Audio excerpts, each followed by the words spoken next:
Selanjutnya adalah komponen kondensator atau biasa disebut kapasitor, ditemukan oleh Michael Faraday. Kondensator atau kapasitor adalah dua plat penghantar dipisahkan oleh lapisan dielektrikum yang dapat menyimpan tenaga listrik dalam yang tidak dapat ditentukan. Dielektrikum inilah sebagai penentu jenis atau karakteristik kondensator yang terdiri cairan elektrolit, cairan yang dapat menghantarkan arus listrik, bisa juga berupa keramik, mika, udara, milar, dan dielektrikum berupa kertas. Satuan kondensator adalah farad. Ya, ini satuan secara umum besarannya giga, berarti 10 pangkat 9, mega 10 pangkat 6, kilo 10 pangkat 3, mili 10 pangkat min 3, mikro 10 pangkat min 6, nano 10 pangkat min 9, dan piko 10 pangkat min 12. Ya. Kembali ke kondensator, satuannya adalah farad. Karena penemunya adalah Michael Faraday, menyesuaikan penemunya. Gambarnya ini. Jadi kondensator kalau kita bedah dalamnya terdiri dari dua lempengan, ya. Dua lempengan, ya. Di situ ada jaraknya D, dielektrikum, ya. Kemudian menentukan nilai kapasitor kondensator, ya. C sama dengan 0,0885 kali epsilon kali D besar picofarad satuannya, ya. D besar itu dia. C itu kapasitor kondensator, satuannya picofarad, epsilon konstanta dielektrikum, ini ketentuan dari pabrik ya, sudah diketahui. Kemudian D luas penampang cm persegi. Kemudian D jarak kedua plat, ya. Ini jarak kedua plat D kecil, kalau D besar luas penampang ini, ya. Sehingga kalau luas penampangnya semakin besar, maka berbanding lurus dengan nilai kapasitansinya juga semakin besar, dan berbanding terbalik dengan jarak kedua plat tersebut. Kalau jaraknya semakin sempit, ya, maka nilai kapasitansinya semakin besar. Kesimpulan. Besarnya kapasitas ditentukan oleh 1. Tergantung pada konstansa dielektrika atau bahan dielektrikum yang digunakan. Luas plat penghantar logam diperlukan. Jarak antara kedua plat penghantar. Fungsi kondensator. Kegunaan kapasitor dalam rangkaian listrik adalah 1. Mencegah loncatan bunga api listrik pada rangkaian yang mengandung kumparan bila tiba-tiba arus listrik diputuskan dan dinyalakan. 2. Menyimpan muatan atau energi listrik dalam rangkaian penyala elektronik. 3. Memilih panjang gelombang pada radio penerima. 4. Untuk nomor 3 ini memilih panjang gelombang pada radio penerima ini sebagai tuning, ya, memilih gelombang. 4. Sebagai filter dalam catu daya atau power supply. 5. Sebagai penghubung kopling dalam rangkaian. Kemudian selanjutnya cara mengetahui nilai kondensator. Ini penting, perhatikan anak-anak ya. Cara mengetahui nilai kondensator. Nanti di akhir praktek seperti saya sampaikan di atas ya. Di akhir pembelajaran praktek menghitung nilai resistor dan kondensator. Makanya diperhatikan. Dengan cara satu, membaca langsung nilai tertera pada badan kondensator elektrolit tantalum polyester. Misalkan 10 mikrofarad 50 volt.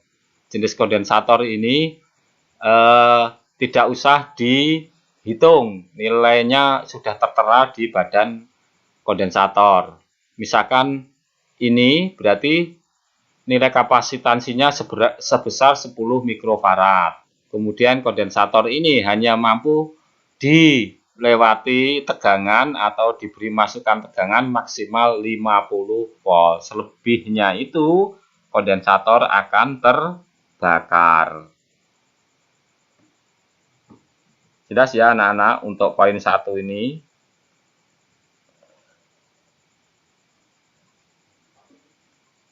Kemudian yang kedua, mengubah kode angka yang tertera menjadi nilai kapasitansi. Ya, mengubah kode angka yang tertera menjadi nilai kapasitansi. Inilah nanti sebagai dasar untuk menghitung praktek kalian nanti. Satuan kapasitansi kapasitor adalah farad. Turunan dari farad menjadi pilihan utama produsen pabrik dalam memproduksi sebuah kapasitor agar dapat digunakan oleh peralatan elektronika. Turunan farad yang umum digunakan dalam menentukan nilai kapasitansi sebuah kapasitor. 1 farad sama dengan 1 juta mikrofarad atau 10 pangkat 6 mikrofarad. 1 mikrofarad sama dengan 1000 nanofarad, 10 pangkat 3 nanofarad. 1 mikrofarad sama dengan 1 juta pikofarad atau 10 pangkat 6 PF pikofarad. Ya, PF pikofarad. 1 nanofarad sama dengan 1000 pikofarad atau 10 pangkat 3 PF. Ini perhatikan penting, ini nanti untuk dasar menghitung kapasitor juga. Jenis-jenis kondensator. Berdasarkan perubahan nilai kapasitansinya. Kondensator ada 2, sama dengan resistor ya. 1 kondensator tetap, berarti nilai kapasitansinya tidak bisa dirubah sesuai kode angka yang tertera ya. Contohnya ini dibedakan menjadi 2, yaitu kondensator tetap yang tidak berpolaritas. Tidak berpolaritas berarti kakinya tidak dibedakan atas kaki positif dan negatif. Contohnya kapasitor keramik, nilainya dengan kode angka ya, E202M 12kV EG. Kemudian kapasitor kertas, dielektrikemnya dari kertas, kalau ini dari keramik. Kemudian milar, dielektrikemnya dari milar ya. 2J 103J ya. Kemudian kapasitor mika, dielektrikemnya dari mika 330 500 volt. Simbolnya ini ya. Simbol kapasitor tetap yang tidak berpolaritas atau kapasitor non polar. Kemudian untuk yang kapasitor tetap yang berpolaritas, berarti kakinya dibedakan menjadi kaki positif dan negatif. Contohnya kapasitor tantalum ya. Ini ya, tantalum. Bentuknya seperti ini. Kemudian kapasitor elektrolit seperti yang saya sampaikan di atas, berarti ini nilainya 4700 mikrofarad, hanya dilewati tegangan maksimal 25 volt. Simbolnya seperti ini.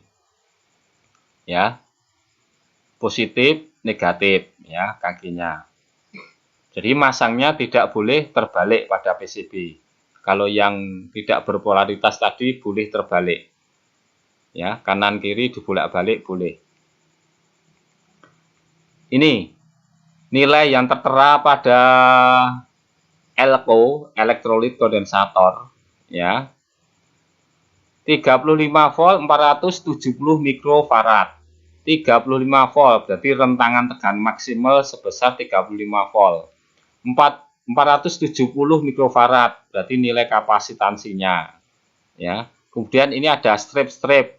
Ini tanda strip berarti di sini adalah kaki negatif. Ya. Atau untuk menentukan mana kaki positif dan negatif agar tidak terbalik, kaki yang panjang adalah kaki positif. Ya, kaki yang panjang adalah positif dan yang satunya adalah kaki negatif. Ini nanti cara memasang komponen pada PCB. Dua, kondensator tak tetap, variabel, berarti nilainya bisa dirubah. A. Varco, variabel kondensator. Perubahan kapasitansi diubah dengan cara diputar. Contohnya pada tuning radio, ya, tuner untuk memilih gelombang radio. Trim, ya, perubahan kapasitansi diubah dengan cara diputar, ditrim dengan obeng minus. Berdasarkan jenis kaki elektrodanya, ya, kondensator ada dua, yaitu saya jelaskan tadi kondensator polar, berarti kakinya dibedakan atas kaki positif dan negatif. Contohnya elko dan tantalum. Ya, polister juga dibedakan kaki positif dan negatif anak-anak. Dua, kondensator non-polar, elektrodanya tidak dibedakan kaki positif dan negatif, masangnya boleh terbalik seperti ini tadi, ya, non-polar. Kalau yang ini adalah polar, polaritas. Contohnya yang non-polar, kapasitor mika, keramik, kertas, milar, ya, ini tidak mempunyai kaki positif dan negatif. Ini kapasitor yang variabel tadi, ya, contohnya, gambarnya. Ini adalah Varco, diputar untuk memindah gelombang, dan ini trimmer diobeng dengan obeng minus untuk kapasitor yang variabel.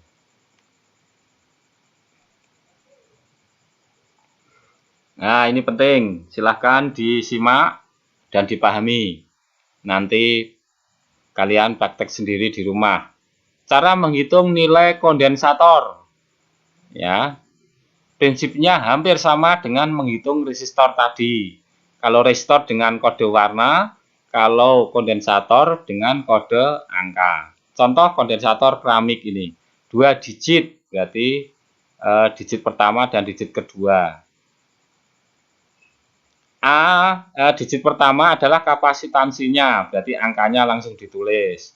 Dan yang digit kedua adalah faktor pengali. Kemudian yang 3 digit, KF2, berarti yang pertama adalah kode pabrik, yang kedua adalah nilai kapasitansi, dan yang ketiga adalah faktor pengali. Contohnya kapasitor milar, ya, ini yang keramik, ya, ini yang milar, ya, tertulis CBB22. 105J 400 volt. Nah, ini ada penjelasannya. CBB22 ini adalah kode pabrik, ya. Jadi diabaikan saja. Kemudian angka pertama dan angka kedua, ya. Ini adalah kode angka berapa nilainya pikofarad, ya. Kebetulan ini 105 berarti 10 pikofarad. Dikalikan pengali atau jumlah 0, 5 berarti 10 pangkat 5. Ya, 10 PF dikalikan 10 pangkat 5. Satuannya pikofarad. Efisiensi sebesar 5%. J itu 5%, ya. Nanti ada kode-kode, ada J, K, M, dan seterusnya. 400 volt berarti tegangan maksimal 400 volt. Penjelasannya ini, ya. Saya ulangi. Tertulis CBB22 105J 400 volt. Artinya CBB22 adalah kode pabrik, 105 adalah 10 picofarad dikalikan 10 pangkat 5. 5-nya dari ini. Ya, jadi ketiga adalah pengali. Kemudian 10 kali 10 pangkat 5 ya, sama dengan 1 juta picofarad. Jadikan nano disederhanakan anak-anak menjadi 1000 nanofarad. Jadikan farad berarti menjadi 1 farad. Ya, 400 volt adalah tegangan maksimalnya. Paham ya anak-anak? Nah, ini contoh kode toleransi kapasitor. B itu 0,10 picofarad, C 0,25 picofarad, dan seterusnya. Tadi ada J 5%, ya. Kalau K 10%. 473Z, ya, SEC, ya. Penjelasannya tertulis SEC 473Z, artinya SEC adalah kode pabrik, 47 berarti 47 picofarad dikalikan 10 pangkat 3. 3-nya dari ini. Kemudian 47 kali 10 pangkat 3 itu 1000 picofarad sama dengan 47.000 picofarad. Jadikan nano disederhanakan menjadi 47 nanofarad. Z itu adalah toleransi atau efisiensi. Z adalah 80% plus dan minusnya 20%. Paham ya?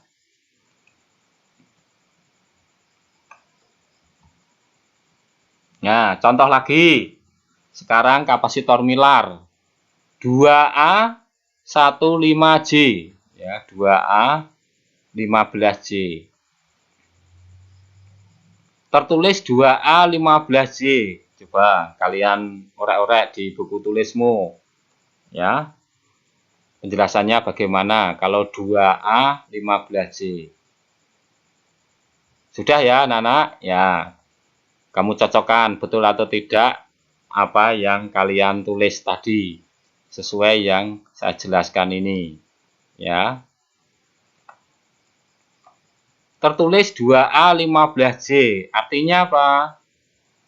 2A adalah arus maksimal sebesar 2 ampere.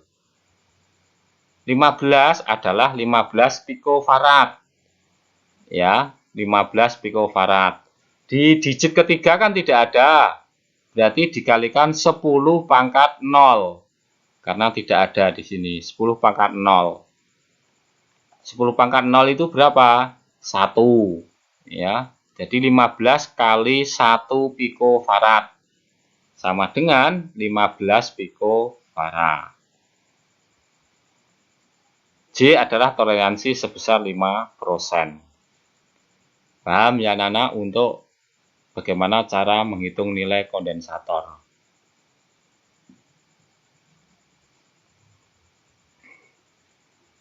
Selanjutnya adalah komponen induktor atau kumparan. Induktor atau koil adalah susunan lilitan kawat yang membentuk sebuah kumparan. Induktor dapat menimbulkan medan magnet jika dialiri oleh arus listrik. Dapat menyimpan energi dalam waktu yang relatif singkat. Kumparan adalah kawat penghantar yang diberi isolasi email dan digulung. Kumparan sering digunakan pada pesawat penerima radio receiver. Receive menerima. Satuan adalah Henry atau H. Nilai induktansi sebuah induktor atau koil tergantung pada 4 faktor, diantaranya adalah 1. Jumlah lilitan. Semakin banyak lilitannya, semakin tinggi induktansinya. 2. Diameter induktor. Semakin besar diameternya, semakin tinggi pula induktansinya. 3. Permeabilitas inti, yaitu bahan inti yang digunakan seperti udara, besi, atau ferrit. 4. Ukuran panjang induktor. Semakin pendek induktor koil tersebut, semakin tinggi induktansinya. Selanjutnya, induktor atau koil ini pada umumnya diaplikasikan pada 1. Sebagai filter dalam rangkaian yang berkaitan dengan frekuensi. 2. Transformator atau transformer atau trafo. 3. Motor listrik. Ya. Untuk trafo, transformator nanti di IPA kalian akan dijelaskan juga. Untuk motor listrik tentunya ketika kalian masih anak-anak tentunya sering main Tamiya, ya. Itu menggunakan lilitan, ya. Spool, ya. Nomor 4 adalah solenoid. Yang kelima adalah relay, saklar otomatis. 6 adalah speaker, ya, speaker. Ini menggunakan kumparan juga, lilitan. 7 adalah mikrofon. Ini gambarnya. Nama komponen induktor nilai tetap, ya.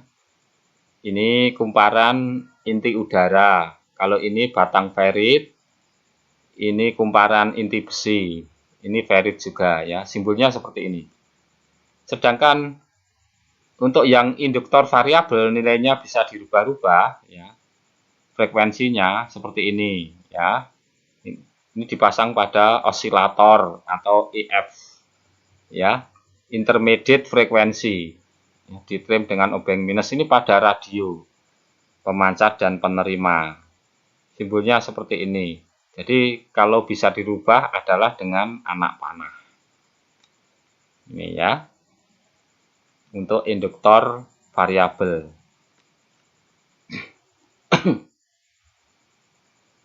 Selanjutnya adalah trafo. Trafo adalah suatu komponen yang berfungsi untuk mentransfer memindahkan daya listrik AC dari gulungan primer ke gulungan sekunder. Ya. Macam-macam trafo. Jadi trafo ini ya ada komponen primer dan sekunder. Prinsip kerjanya menggunakan prinsip induktansi. Kalau dilewati arus DC tidak bisa, ya harus menggunakan arus AC. Trafo penaik atau penurun tegangan, step up, penaik, step down, penurun, atau disebut trafo daya. Contohnya, ya. Ini kumparan sekundernya. Yang sebaliknya adalah kumparan primer. Ini 110, 220. Ini primernya, ini sekundernya. Ya. Berarti dari 220 tegangan diubah menjadi 20, 32, 25 dan seterusnya. Ini kebetulan trafo CT ya. Center tap. Kemudian trafo switching ya, trafo yang bekerja secara otomatis. Ini lebih irit ya. Walaupun bentuknya kecil bisa menghasilkan tegangan yang cukup besar. Biasanya digunakan pada pemancar radio dan televisi. Jadi sudah menggunakan asematik. 3. Trafo penyaring frekuensi, trafo filter ini pada IF ya, trafo frekuensi. Seperti yang saya jelaskan di depan tadi ini ya dengan obeng minus. Yang keempat, trafo penyesuai impedansi, OT, output trafo, dan IT, input trafo. Nah, bentuknya seperti ini. Ini pada radio AM, ya, atau pada penguat trafo, ya, OTL, sistem OTL, amplifier sistem OTL. Ini untuk penjelasan dari trafo. Selanjutnya adalah komponen loudspeaker. Komponen elektronika loudspeaker. Fungsinya adalah suatu alat yang dapat merubah getaran listrik menjadi getaran suara. Kebalikannya adalah mikrofon, ya. Kalau mikrofon mengubah getaran mekanik, getaran suara menjadi getaran listrik. Menurut bentuknya dibedakan atas dua macam, yaitu penampang oval dan penampang bulat. Ini ya, irisannya, bentuknya kalau kita bedah seperti ini. Ini membrannya, ya. Ini surround cone. Kemudian ini spidernya, jaring-jaringnya, ya. Kemudian ini voice coil, lilitan, kumparannya di sini, ya. Kemudian ini kerangkanya, basket, dan ini magnetnya. Maka speakernya itu kelihatan berat karena ada magnetnya.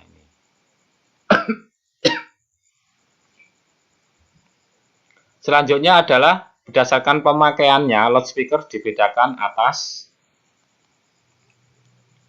satu woofer, yaitu loudspeaker untuk nada rendah. Ini nomor satu ini, ya, untuk nada rendah, ngebass, bass, ya. Kemudian yang kedua medium untuk nada menengah, biasanya suara vokal, ini nomor 2 ini. Yang ketiga untuk tweeter, loudspeaker untuk nada tinggi. Nah, ini ya, frekuensi tinggi, ya.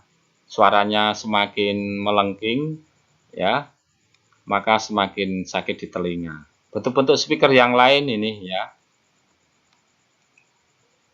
Full ring, yaitu untuk semua nada. Berarti mulai nada rendah, tengah, dan nada tinggi. Semua lolos, ya, keluar. Contohnya ini, ya, horn, ya. Jadi suaranya jadi satu, ya, untuk nada rendah, tengah, dan tinggi. Ini juga sama. Kalau ini yang stereo, ya. Kalau ini kan mono, ya. Contohnya. 5. Untuk memisahkan nada tersebut, kita gunakan alat pemisah nada, yaitu crossover, ya, pemisah nada. Biasanya letaknya di salon speaker ini. Ini untuk loudspeaker anak-anak.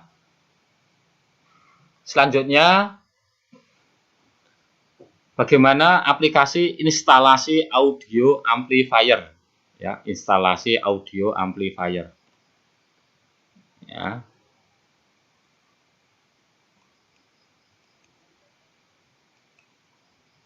Nah, ini. Ini ada 4 komponen. Ada speaker, power ampli, VCD, tune control. Ya, tune control.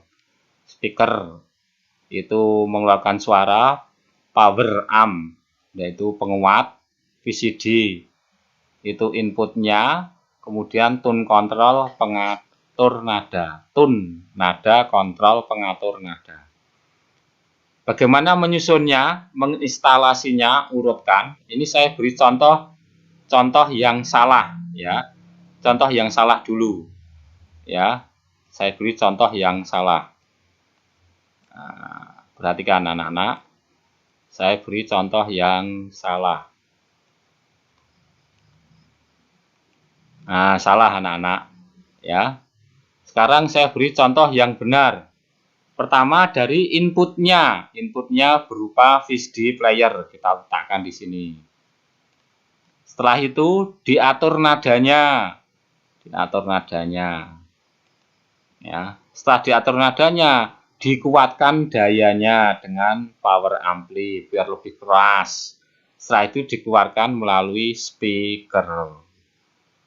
Ya, speaker. Apa kita buktikan apakah instalasi urutan ini, pekabelan ini sudah betul, kita cek. Ternyata benar anak-anak, ya. Ini untuk instalasi audio amplifier.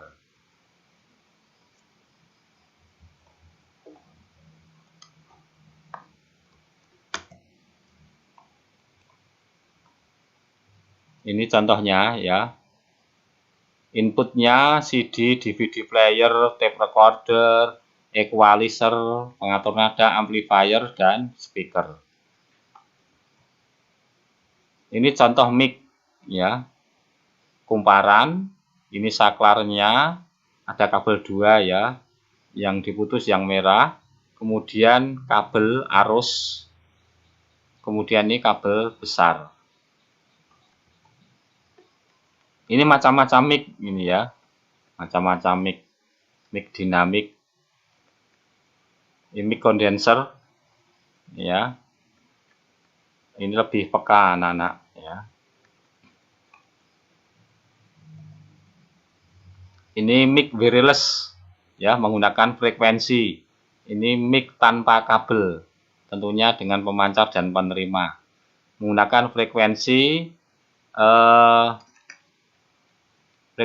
VHF ya, dan frekuensi FM ya, bisa menggunakan frekuensi FM dan frekuensi VHF. Mic tanpa kabel. Selanjutnya ini beberapa contoh konektor ya. RCA ini ya. Kemudian jack TOA ya, seperti ini. Ya, atau dengan model USB ya, beberapa untuk komponen jack audio atau digunakan pada elektronika. Jelas anak-anak ya. Di akhir pembelajaran ini kalian saya beri tugas untuk praktek menghitung nilai kapasitor. Kemudian tabel untuk praktek menghitung nilai kapasitor, kalian menghitung nilai kapasitor mulai dari C1 sampai C11. Untuk C1 saya gunakan sebagai contoh. Kapasitor ini saya letakkan di sini. Kalian tidak perlu membeli di toko elektronika. Cukup kalian gunakan kapasitor yang ada di samping tabel ini. Mulai C1, kemudian C2 diisikan pada tabel C2. C3 diisikan pada tabel C3. Kemudian C4, C5, C6, C7, C8, C9, C10. C10-nya ini C11. Ya, kalian isikan pada tabel ini ya.